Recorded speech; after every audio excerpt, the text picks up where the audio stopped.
everyone. Welcome to another episode of my Living with Jesus series. I am Mm. Brittany Shawley, and today I am with Mark Anthony Lord. I am so beyond grateful to have you today. For those of you who may or may not know Mark, he is a progressive, non-religious minister for over 20 years. I remember you telling me that you studied under Michael Beckwith, which was really Yes. exciting to me when you told me about that.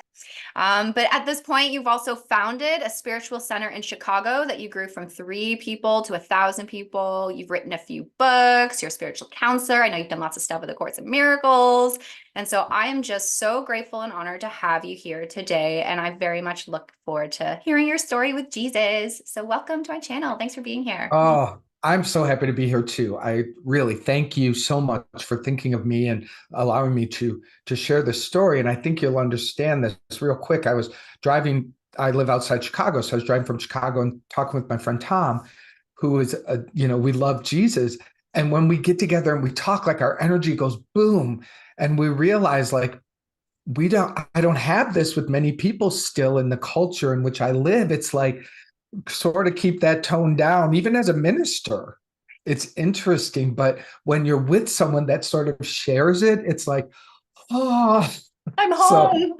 yeah, seriously. So that's why I'm so glad to be here. Oh, well, that's so wonderful. And I know so many people can relate because Jesus is still such a kind of taboo topic because it's so hard to speak about it sometimes with so many different views and perspectives. But that's also why I have something like this, because if we can like peer into the lives and the hearts and the minds of people who do live with him and find that resonance and find what, oh my goodness, that's what happens with me too. It just confirms our faith and allows us to kind of, in a sense, just let it all hang out. So Yeah. yay. Yeah. I think this will be good for everyone. So, my friend, let's just start at the top. I would really love to know a little bit about your story, perhaps like a before and then what happened and an after Jesus kind of thing. So if Yeah. you can just share and we'll see where it takes us, I would love to just, yeah, listen and hear your story. I love this. I've just got a vision of this as a book for you. So I'm just going to put that into Love the that. energy field. Yes, yes. It just boom. So I was raised Catholic. And for me, and I'm also a gay man. So, and I knew a very young boy, like 4 years old, I knew like something's not the same as everybody else. So I had a very early trauma experience around just being. Now, add the Catholic overlay for me, which was walking into the church and seeing Jesus. In Catholic world, they leave Jesus on the cross, like the bleeding, dying, gross, suffering Jesus is what you look at every single day. You're there. So really what it says to me is they worship the crucifixion. And so that was the world I was living in. And those were people who were raising me. So it was very dark. It was scary. And so I made a decision, like, I don't want anything to do with you, dude. Like, get out of here. I'm not, I got defensive, of course, is what we do when we feel attacked. So I was like, I didn't do anything against you because the idea was he died for my sins. And I'm like, look, I'm struggling just to keep my head above water. So, Mhm. so we parted pretty early in the journey. And then I explored spirituality and I found science of mind because that sort of felt like a safe lane. They didn't really bring Jesus into the mix. And there was sort of a group of anti-Jesus people, although they would never describe themselves as such. If you brought the name up, believe me, the reactions rippled in the room. So for a time, it was good for me to learn principles Mhm. and to learn spiritual laws. And that was nice. But should I move into the Yeah, go uniting for with it. Jesus? Okay, so Yeah. this is the most fantastical thing of my life, I think, to date. It was 2010, and I decided to go to India to an ashram for a month. I just things were happening in my life, and I was in a breakup in my marriage. We've gotten back together, but it was a rough time. And I was like, I just, you had those like, I got to just get out of here. And so I chose ashram in India, and it was like the third day of being there, and I'm just in overwhelm. And I'm like, why am I here? What did I do to myself? And the teachings were brilliant. And the monk who was teaching told us that each one of us has an appointed divine. We have a relationship within us that is. And so the work we were doing that day was to reignite it and to rediscover it. And so they led us into this guided meditation, and 5 avatars showed up. It was Jesus and Paramahansa Yogananda, Guru Mai from Siddha Yoga, and the guru there who was Bhagwan, and Amma, his wife. So it's 5. And so I come out of the meditation and I raise my hand. I'm like, I have 5. And he goes, no, you don't. He goes, you have 1. They have chosen you. Don't worry about it. So I'm like, okay. So the next day we're in class, and brilliant teaching. They lead us into a different guided experience. But I went back to those 5. It just was boom. And one at a time, they left. Paramahansa Yogananda was like, I'm not it, but call on me if you need me. Guru Maya was like, I'm not it. I'm here if you need me. He's gone. She's gone. Amma goes, and Bhagwan and Jesus are left. And I was getting emotional here. And Bhagwan goes, take his hands. And I was like, no, I did not come to India to get Jesus. Like I came to get a sexy guru. Like you know what I mean? Like I was all in. I wanted the guru. And he was like, take his hands. And so I took Jesus's hands like this inside of me, and we merged into light. We just became light. And it was maybe the first taste of complete allness and stillness and no thought, and yet so alive. And I don't know how long it lasted, maybe just a minute or something. It wasn't a whole day experience of it, but it was stunning. It was absolutely stunning. And then from there, like for the next 26, 27 days, that dude would not leave me alone. I could hear him as clear as a bell, as clear as we're talking. I would wake up in the morning and it would be like, good morning, Mark. I mean, I'm not kidding you. It was this unbelievable parentheses of time. And I would walk in the gardens and just talk with him, ask him questions, tell him what I didn't like about him. Like, I mean, it was this like stunning healing of a relationship. And one of the things he told me at the onset was like, what kind of relationship do you want with me? He literally asked me that. And I was like, I don't know. And he's like, well, literally, this is dialogue. What's the relationship that is most kind in your world today? And I said, friendship. That's not parent for me. It's not mentor coach. Friendship is where I feel the safest. He goes, let me be your best friend. All I want to do is be your friend. Isn't that cool? He like slipped in the comfortable lane. That's so him. And then I got to design his look. I mean, he didn't stop there. He did not stop there. He's like, what do you want me to look like? Awesome. And I was like, I want the sexy shirt open. Like, I mean, I'm like, if I get to pick, man, I'm a game. Give me sexy Jesus. And just whatever, cool jeans, white free-flowing shirt. Like, it just sort of designed. Hippie Jesus. Serious, I had a hippie, sexy Jesus. Yeah. And it just designed itself to match the template in my mind that felt familiar and safe and fun. I mean, and no one can take that away from me because it happened in me, So that's kind of what happened. I'd love to share one more story while there, if you'll let me. Please. Yes. This is one of the phenomenal things that I keep on hearing Spirit say, share more about this because people need to hear this now. Another time, still in India, they're teaching, and I hear in myself, say my name and don't stop. And it had an urgency that sort of jarred me. And at this point, I'm used to talking to him and like, oh, okay, can you wait a minute, please? Like, it's sort of getting fun banter energy. But this one was like, say my name and don't stop. And I paused, and the teaching component was coming to an end, and we were about to be moved to our meditation spots for the experience. And I knew there was something here for me that was different from what was being offered in the room. So I went way in the back and found a corner and just kind of turned away from the group and sat there. And I closed my eyes, and I remember feeling nervous. I was just like, Jesus Christ, Jesus, and say my name, don't stop. Say my name, don't stop.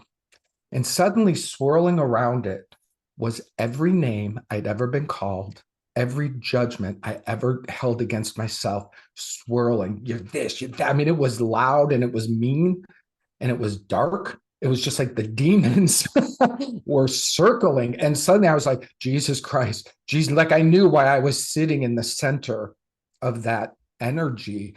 And it was swirling for a while. It was building, it was building, it was building. And I just kept on saying that. And then again, it just went,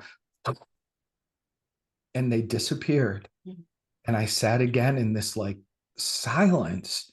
And I remember going inside me, Jesus Christ. And it would just ripple. Like I was in the canyons or something like that. And it just was so, I mean, what a glorious gift, you know? So there's a few things of my story for you. Oh, my heart. Oh I my know. goodness. How Like, do we bottle this? oh, there's so much in this. Like, can I just like unpack it a little bit? Because this is like you're saying, like Please. this is so important, I think, for people to hear. Like, there's two things. I'm gonna start with the last story you just told, because there's so many elements in that that are so Jesus for me. The one is that he basically gave you his name to focus on, and it turned you into the quiet center, which is I feel what all of the course is teaching us to do. Get into that quiet center, and from the quiet center, you do all your busy doings. And in a sense, it's like he led you to that quiet center so that you can become like aware of the dark thoughts and names that you had given yourself, so that all of the names and thoughts that you had accepted about yourself collapse as the nothingness that they are, so that the only true name remains, which is the Christ that we share, right? And so like Did that it. is it. Like that is it. That's Yeah. it. And like I want to highlight as well in your experience with Jesus how joyful and playful and communicative and just in the image that you need that will work best for you. Like that to me points to how much he wants to have a personal and direct experience which with each and every one of us, and like you are the perfect example of that. Well, yeah, seriously, like, and I wasn't seeking it, and Right. yet I was in a bunch of different ways. You know what I mean? Yes. Like, so it was the divine appointment. Another fun one, super short, Do it. walking in the gardens, and I'm like talking, and I'm like, okay, Jesus, if you're really here, I did a number of those, by the way. If Mhm. you're really here, in the beginning, Prove it. I want you, yeah, prove it. Yeah. I want my hands to be healing hands. I want to lay them on people and they can walk, they can see. I want to have this gift. Without a second going by, he goes, that'll never happen for you. Just, and again, I'm a little pulled back. I'm like, well, why not? And without, he goes, because then it'll be about that. And it'll be Yeah. about magic.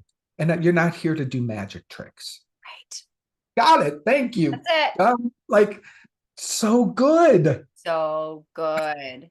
See, that's exactly though, like why it has to be with him, like the direct relationship with him, because only he knows. We think, sure, laying hands and being helpful and being of service, like, come on, why not? And he's like, not for you, honey. I've got other plans for you.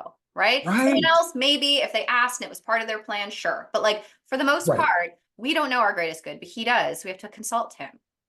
Yeah. Yeah. Yeah, I agree with you. It was just not for me. Not for Someone you. else might have gotten the big old yes and their hands would Right. have lit up. Right. But not for you. Right. And that's the thing. Oh, okay, that's so good. Amazing, amazing, amazing. Um, okay, so now that Jesus has come to you in this more intimate, direct, playful, jovial way, he's there, the relationship is established. How did that change things for you?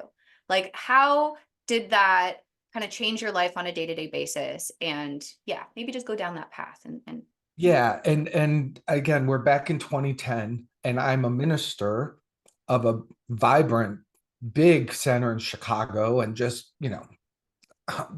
six, 700 people on a Sunday, like classes, everything, like a huge thing. And so I come back from India, they're not in the language of Jesus. I founded this center in 2003, so it's 7 years later. And, the founder comes home from India and suddenly is, spinning a whole new story.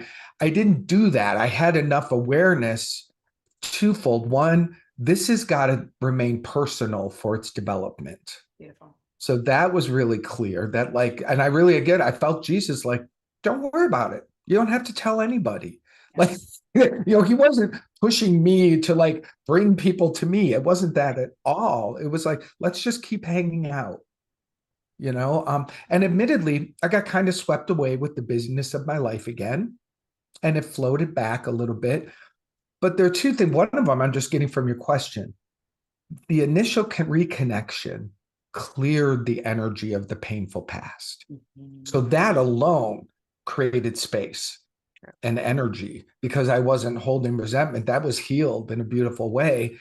So that was sort of creating space for truth, thought, those kind of things. But then within the next couple of years, the course fell back off the shelf into my lap. I had been coming and going and having phenomenal experiences, then putting it down and then picking it up. But after this experience, when I picked it back up, then it was Jesus talking to me. Yes. Then it wasn't me reading this book about a path. It was a personal conversation. And that's a different way to read the book. Totally different ways. Yes. So, and I think I'm not putting anybody down at all. And I did it too. And I still have students that's just where they are, but reading the book as something that over here from a guy who's, pointing to a path versus a personal relationship, it has a different vibration, as you know. Yes, absolutely. And that's a big part of also where the birthing of this podcast came from, is wanting people to come to this place and being like, oh wow, like Jesus is real and he is calling me to a personal relationship with me. And he is the author of the course. And therefore, if he's the author of the course and he's still alive and he's still with me, wants a personal relationship with me, well, maybe I can consult him as to what the course means. Yeah. Yeah. Yeah. And that's what I'm all about. Yeah, and there's the part in the course where I'm not good at quoting directly, but it's definitely about where he says, look, the only difference between me and you is that you still have two thought systems. Right. I have one. Right. So take my hand and I'll help you. He's sort of on the vertical plane of the timelessness. I'm still working the horizontal past and future game sometimes here. And so he's like, just, again, it's just like, it feels like a take my hand Yes. Yes. invitation. Yes, it is a take my hand. But that's also a really important thing. Like even in your visualization that you saw, or the gift of vision that was given you, like he had his hands out, as I believe he does to every single one of us all the time. But it's up to us to be like, okay, it's scary, it's nerve-wracking. I'm afraid of what I've been taught in the past about this, but let's do it, right? Like the courage of us actually deciding to take his hand, I think is that catalyst where our whole entire lives can change when we make that decision.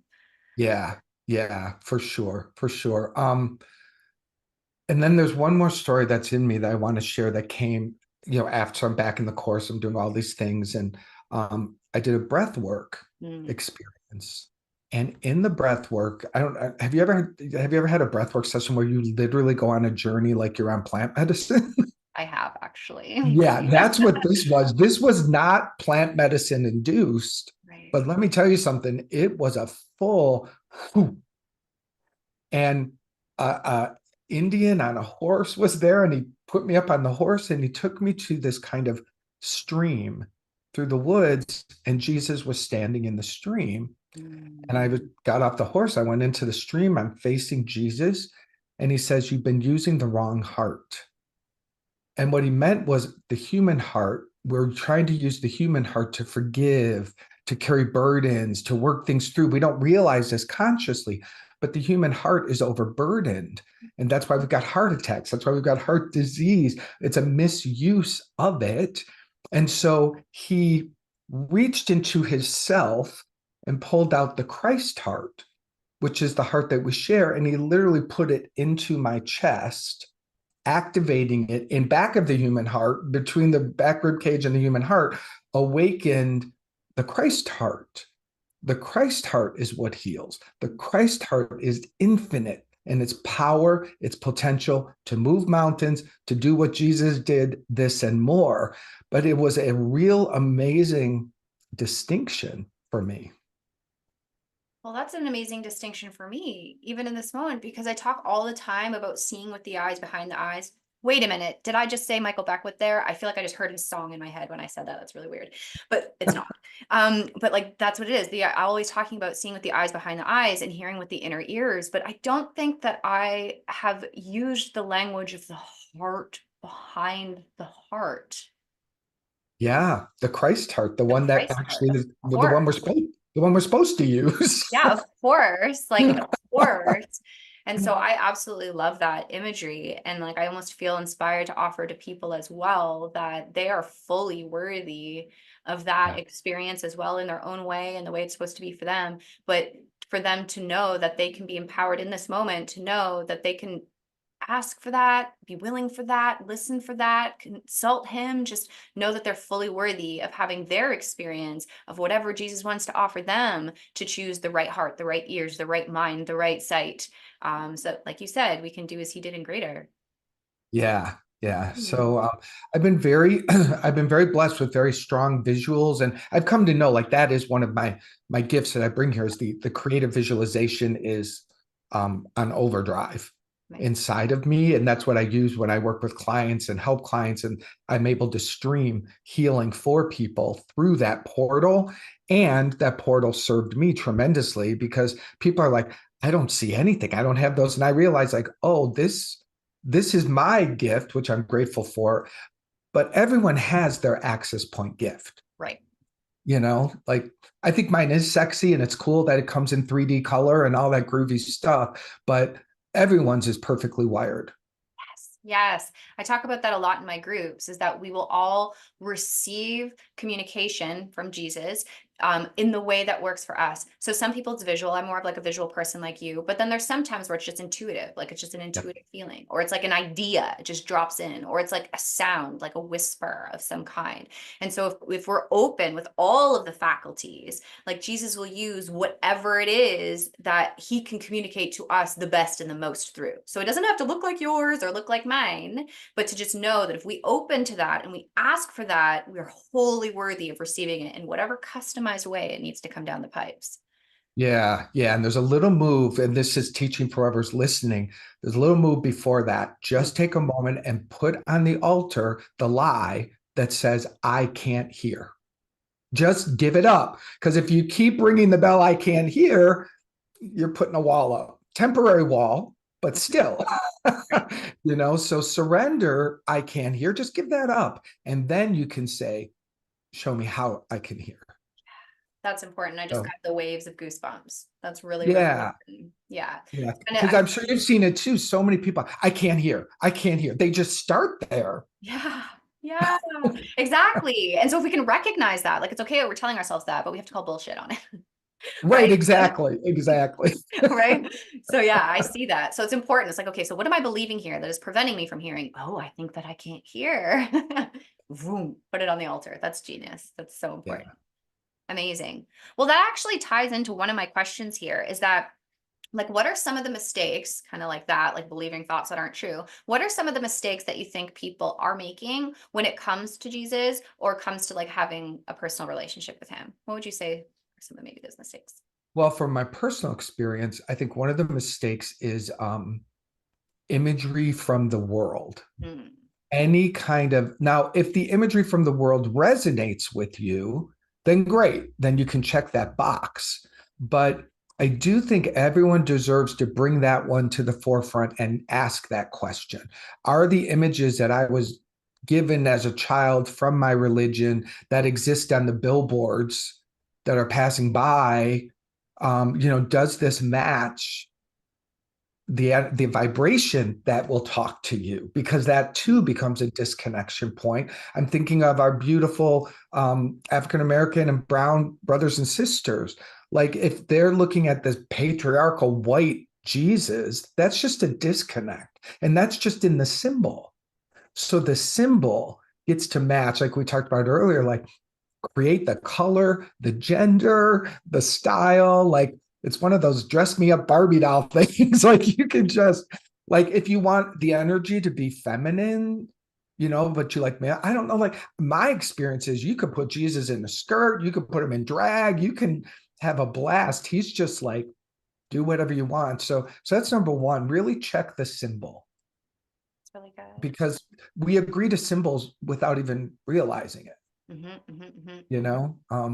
So that's one. Then what was the question again? Yeah, no, that's exactly the answer to the question. But the idea of like, just as humans, we make these like Yeah. mistakes or like, yeah, like misguided conclusions about Jesus that may prevent us from having a direct relationship with him. Yeah, and I also think that I would add to that, and I'm sure you teach this very well, is just the idea that I have to earn love, that I'm unworthy and I have to do something. That's a big healing for some of us. Well, it feels big. I don't want to make big and small. We know that's one healing, but it can feel. Yep. And so that was one that was important for my journey. And it's even when you get to the pumped up idea of like, yeah, I'm worthy. Yeah, I'm worthy. It's like a tenth of the degree there because like it's an incomprehensible worth. Yeah. It's a God is, we just read this morning in the text. God is incomplete without me. Mhm.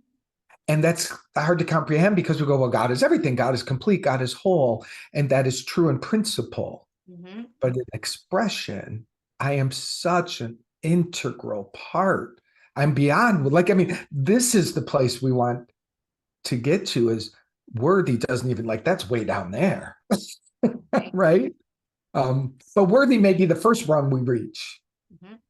And then that gets us into the ability, because I really do live there. Like I've got this freedom of I can't do anything bad enough to take me out of this love. I can't do anything great enough to increase favor. Yeah.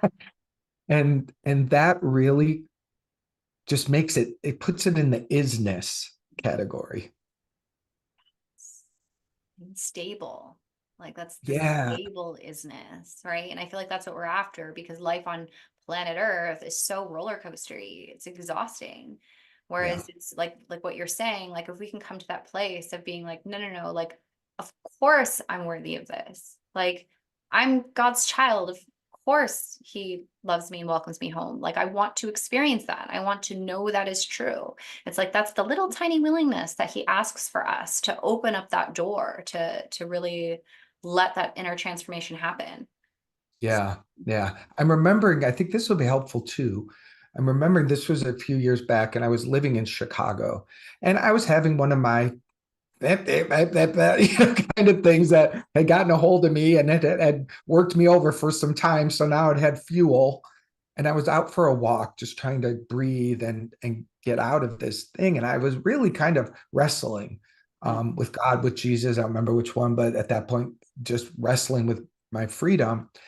And I remember just stopping on the sidewalk and like, God, stop the noise, stop the noise. And I just heard, and stop looking at it. Mm, Just give me 1 second of your attention right now. And mm. it felt like an affront. What do you mean, stop looking at this? I've built up so much drama in it to just let it go for a moment felt insulting. Right. I mean, I had invested well, Yeah. but in that moment, I had a little willingness to go look up Mm. and then maybe another second look. And literally, I was stringing seconds together of practicing. And that's a muscle and that's an important practice for us because I can still, admittedly, my friend, find myself wanting to bring Jesus down into the problem. Right. Look at this. And it never has worked for me. Yeah. He's like, why don't you come up here? Exactly. He's like, I'm looking, I don't see anything, but come on with me. I don't know what your problem is. If you come up here, you'll realize Exactly. that.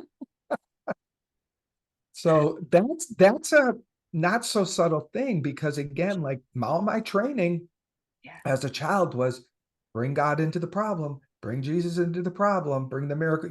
It was focus on the problem. That's So that's huge. That's huge because what I'm seeing with that too is that if we realize like, okay, I'm focused on fixated on this problem and that's why it's so intense. Like I feel like the energy of what you're talking about, and it's what happens to me. I feel it's what the course teaches. He wants us to get out of our own limited perception of it and take that higher perspective, because Yeah. now we can kind of like see the whole picture instead of our just like our puzzle piece that we've got right here. And when we see the whole picture, there's understanding. It makes sense. And then we can drop the useless, valueless bullshit Yeah. parts that we've been making up. And it's like, but it's only when we take that distance and observe it with him from his perspective that things actually can make sense and be let go of and transformed and all these things that we're actually seeking and wanting. Yeah. So, And the thing I have to get sober to is the only thing that's keeping that so vibrant. The problem is my commitment to it, like my identification. And I've learned to be humble to that part, not just because it's like it's just what the ego does. yeah, exactly. So I don't want to beat myself up for those things, but I do want to get better Yes. at seeing it and then practicing. And I think we all have some that no, this one's really big. This one I really need to stare at. Right. Ultimately, no. Exactly. Exactly. It's Yeah. almost like we have to look at it enough to know it's there and not be ignorant to our own darkness, right? So Yeah. it's like we're going to get triggered. Like we're going to get things popping up in our life and our relationships and ourself that needs healing, that needs forgiveness. But like you're saying, we're not meant to like stay there. Like and we're not meant to constantly go back over it either. Like it's if we Yeah. actually have the willingness to look at it as it is, not as we think that it is, and are willing to let ourselves be healed because we desire happiness and peace more than our suffering, like that's the cue for the Holy Spirit and Jesus to do the rest of the work. Yeah. It's a lot more Yeah. simple when we give ourselves Yeah. I don't I permission. don't know where you are on this, but a lot of my students will come, with this, oh shoot, it just left my head. What was my point? It'll come back. It'll come back. Oh gosh, bless it. Why do I have this blind spot? That's so fascinating. Oh, I do know. I do know. The way that I use these experiences of the ego, things that occur, the upsets, the only purpose they have for me today is to point me back home. And they're gifts. They're gifts. So my point is there's a belief that when those things don't happen, then I'll be home and I'll be okay. Like it's a little subtle seduction where the ego's like, when you never even think of a grievance. I understand the idea, one thought system versus two, Right. but I am not going to put my salvation at the end of a line that I've got to get everything done. When the salvation is here every moment, I just turn to it. So now my point is, I don't make myself wrong for the ego hits. Yes. I just go, oh, message to go home, message to go home. And I want to add to what you said, because this is important. Sometimes the message to go home also says, by the way, we're going to unravel that and do some forgiveness work. And you need to see a behavior of yours. Right. Like there are times when I feel like I'm a bit of the puppy dog being held in the mistake on the living room rug because I've got to see it. But I don't do that to myself. I don't shame or punish myself by something. I'm guided to look at it for healing purposes. Oh, Mark, that's so important. And I feel especially for so many of us who've been on the spiritual path for a while and we can have, I know I've seen myself do this. It's like, what's wrong with you? Like, Right. better. Like, why Right. did you do that? I thought you already learned this. Right. And You're those are on the it. subtle ways that we attack ourselves. Like that's Yeah. mean. That's not helpful and it's not loving. And it's not true. Right. So it's something to really be vigilant for. And yeah, not beat up on ourselves for these mistakes, but instead be curious. Like Yeah. curious that the mistake popped up. Ooh, I'm gonna hit a next level of something here, right? Yeah. Yeah. You got it instantly. That's exactly, you took it deeper. So thank you. Yeah. That's the point that I see too many people making themselves, it's not nice. It's Yeah. making themselves wrong when the ego does get triggered. Hmm. And I just need to keep it super simple. For me, I'm just like, Hmm. trigger, go home, Yeah. trigger, go home. And by Yeah. the way, that's an ongoing practice. Yes. There are times when I chose the trigger for a while. Yep. Okay. All right. Well, love myself there. Yes. And I found like being in this position of just being of service to others, I guess you can say, I've really noticed that those times where I take the bait, that's what I call it, like take the bait of the ego and There you you go. go spinning, right? I've noticed that anytime that I go spinning, I inevitably come out with some gem of wisdom, like something that I learned. And then that's always passed off to someone in some way, right? So it's always like a gift that is then like given from what it is that I learned, right? So it's like that's something to remember as well, that we're not just healing Yeah. for ourselves, it's like we're healing for others too. Yeah. And I'm also thinking of as when I do these things, by the way, I'm like, the people listening become into my awareness. So I literally hear almost questions. Good. Yeah. I want to say this too. There are times for us too where a bigger healing journey is we're on like an addiction or Yes. relationship transformation where it's like you're going, well, I wish I could just, oh, go to God and it's done. And I have those too. And I love what the course says here, because the course guides me to say, let this be the last useless sacrifice. Meaning, okay, I got to walk this road again. I bit the juice. I got the love thing going, whatever I did, because relationships are mine. I did it. And I got to walk the experience of that. Let me be conscious. Let me forgive it. Let this be the last useless time I have to go down this painful road to get whatever I'm to get. Like, so to me, the reason I'm saying that is that it honors the times where we also have to just walk through something. Thank you for using that language and saying that, because that is something that we're asked to remind ourselves in the front. Let this be the last useless journey. And I feel like that uselessness is the language that Jesus uses in the how is healing accomplished section, right? Yeah. That we can render something useless. He says there is nothing that cannot be healed at once. I'm telling you, he's a genius at writing a book, man. Yes. Yes. he's, he's really good. Yes. And the deeper we go in, you find those little words and you're like, oh my gosh, one sentence holds gold. Yes. Oh, oh my goodness. Okay, well, this kind of leads in. I asked this next question because I'm just so curious. Like I'm just so fascinated how people see this. And we've been talking about Jesus healing on the individual personal level, which is what is necessary for all of us to move through.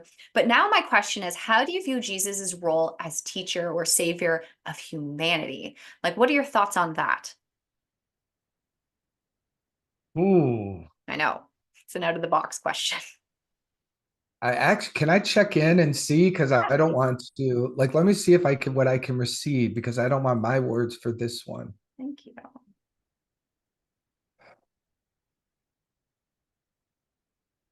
And so it is a brilliant question.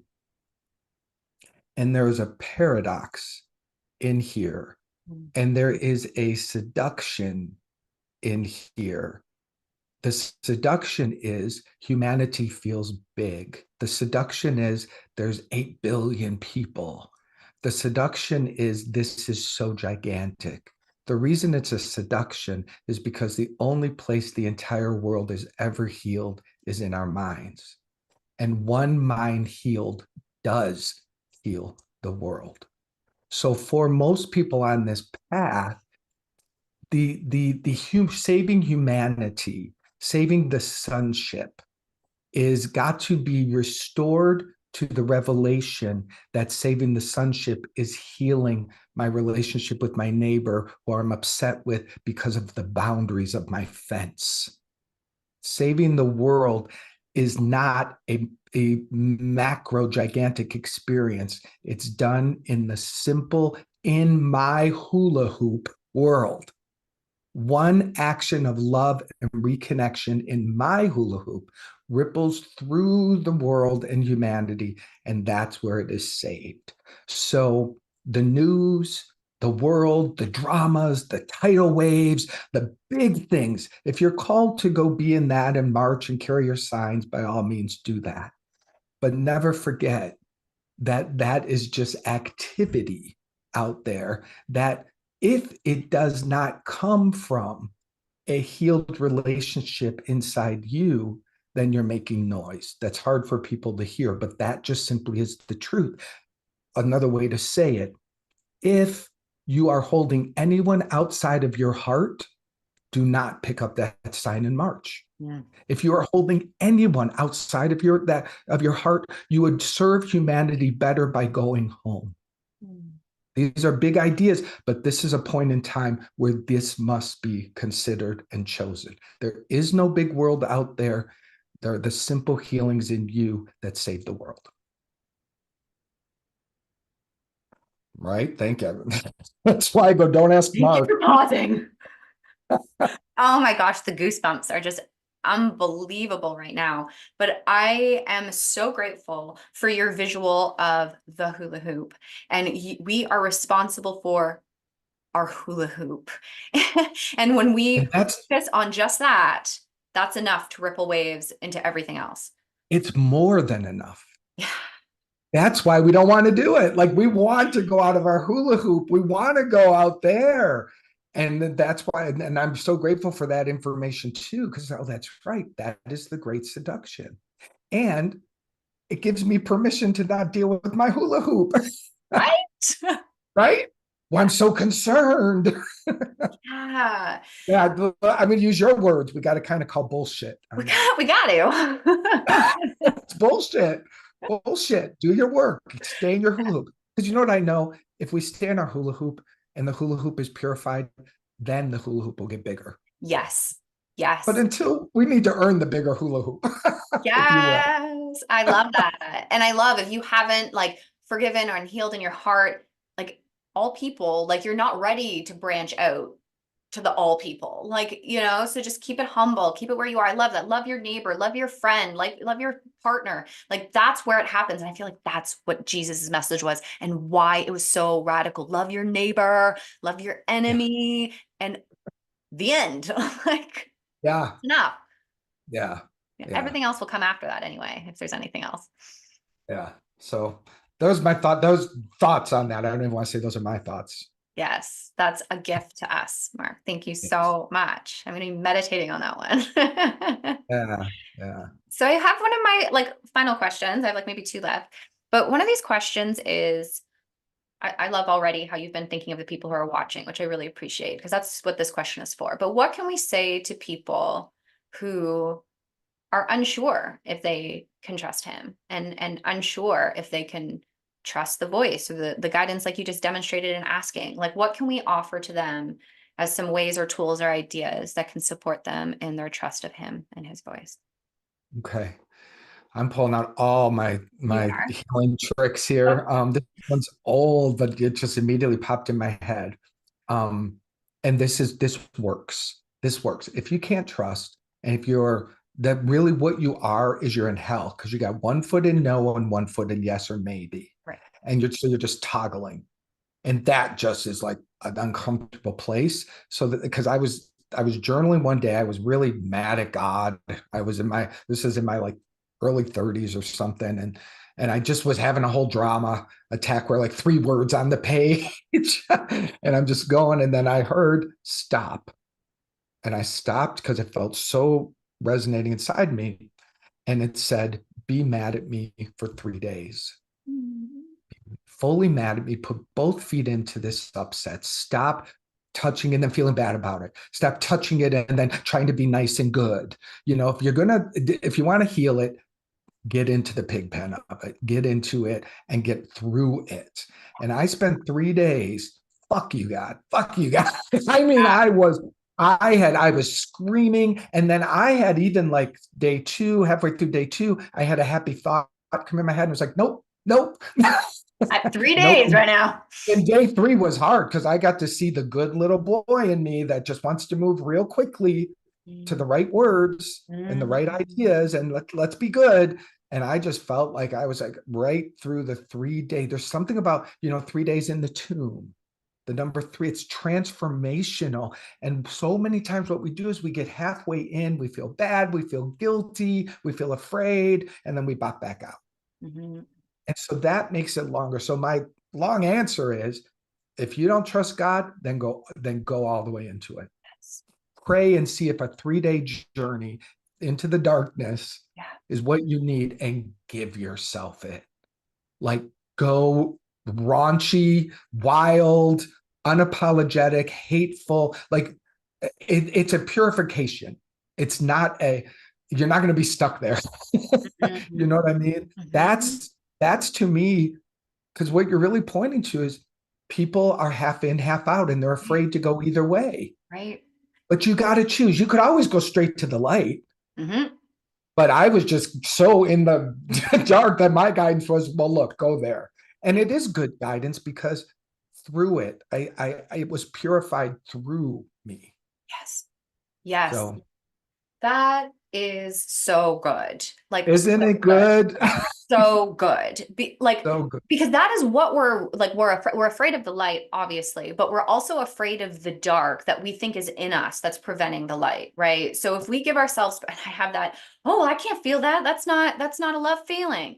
But Jesus is wanting us to feel all of our feelings, and the only way to get to the light and the love is to go through it. We can't bypass. We can't Right. bypass. And I so tried. I yeah, oh, me tried. too. Been there. Yes. Yeah. Doesn't And work. by the way, I have that in my marriage, which I'm so grateful for. Like, we Mm, can with each other. I can say to Patrick, I'm mm, just so upset. I'm just mad. Are you available for my experience? He'll sit on the couch and I'll just go wild. We often don't use words, just and just big and energy and move it. And he'll just witness and watch and be there. And it's actually pretty sexy. It's When authentic. someone's a lot, it's like Yes, it's it is. it's Mhm. beautiful, and it just keeps us connected instead of, I don't know, you're in a relationship, yes? Yeah, we Yeah, have so the same thing. Yeah, sometimes things build up in the middle. yes, they do.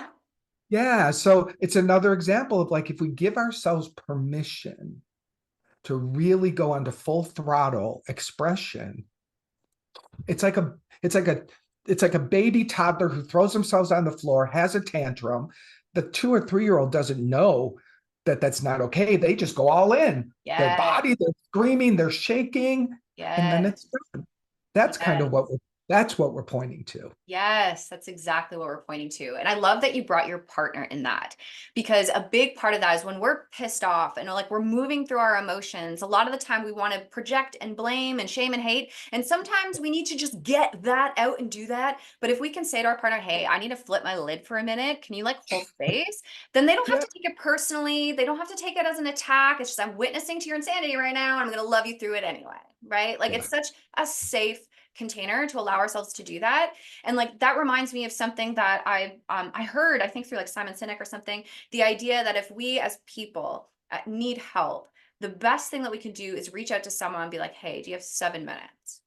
Right? Because it's like I'm gonna unload myself onto you for seven yes, minutes. yeah, And I'm just gonna feel it and I'm gonna let it out. I'm not gonna censor myself. I'm gonna say all the swear words I want, just get it out, because that actually will allow us to move through it and then get beyond it. It's when we stuff it down and pretend it's not happening and just try and choose a positive thought and ooh, let me energy it out. Like that's just bypassing getting to the feeling of it so it can be overturned, right? But we have yeah. to don't fear the E- fear. Exactly. And my training on that kind of energy was use it against people to fight and cause harm. Correct. So it makes sense if that's your only other option to sort of keep stuffing it down, Right. but there's a freedom option. Yes, exactly. Oh, Yeah, that is so liberating. it is. Oh, oh my goodness. Um, I think those are my final questions. But is there any final little bits that you have for us, Mark, to share with us? You've already shared so much, and I'm so blessed by this conversation. But I is there know. any Thank final you thing? for letting me just this is why I felt excited. I knew this was going to be an opportunity to just like let it all come out. I knew this was the place where I could just tell these stories, and because it's still work for me to lead with them. I don't know why. I'm a little shy Sure. around this. And I remember talking to Jesus saying, I've had so many healings that I feel selfish. And I was told, share them, share them. The reason you feel selfish is you're not sharing them.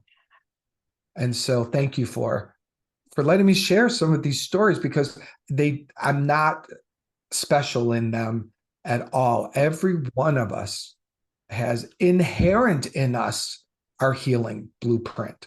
It's not even like I have to get his, like literally we're wired Exactly. for the healing that is ours. So so yeah, so I guess that and I don't know. I'll do this again anytime, my friend. Good. I feel like this is just the beginning. And I feel like what you represent for us is what Jesus calls in the courts as a witness, like a witness to the truth. Thank you. You Thank really, you. really are. And I feel like that is also something that I want other people to inspire, that maybe their experiences aren't going to be exactly like yours or as like potent as yours, but they've got them. And if people turn in and go like, where have I witnessed in myself or where have I witnessed in another a proof and a testimony to Jesus and to love and only love being real. And Yeah. if people can like look at themselves and where it's been witnessed through them and in others, that's going to lead us home, because that is, like you were saying, point us back to God, point us back home. And so that's also something to examine. And I feel like you're a beautiful demonstration of that. And like I feel your heart and I feel your soul and I feel your love for people. And I hear him in you. So just keep shining bright. I love you so much. And I look forward Oh, to whatever's to come, because it's just the you too. I beginning. want you to have a Course in Miracles Jesus Fest where we can really, because I want a new Jesus Fest, this kind of Yeah. experience. And really, we could do a day together, my friend, where Yes. we lead them through some processes and we really help build this. I'd do that with you any day, my friend. Oh my gosh, Mark, that sounds like an amazing idea. People, if you're listening, if this is something you want from us, like let us know below, because I'm so willing. I feel like part of my mission is to rebrand Jesus. Like It is your rebrand mission. him. Yeah. Yes. Yeah. So like that's so my, and of course the miracles obviously is my path, Yeah. right? So Yeah. that sings, makes my soul sing. So I hope that is on your signature. it's not. I'm not kidding you. Talk about a courageous step, rebranding Jesus. Oh, Thank you for highlighting that. that's so good. Thank you. I never realized that, but it is Yeah, that's what you do. I what I rebrand Jesus. It's just so captivating. do. Like, who doesn't need a new brand, Yeah. right? Of I anyone mean, in the world, he needs a new brand. oh, I love your calling. I so honor it. I'm so grateful you said yes. Oh, thank you so much. Thank you Yeah, too for saying yes. We need each other.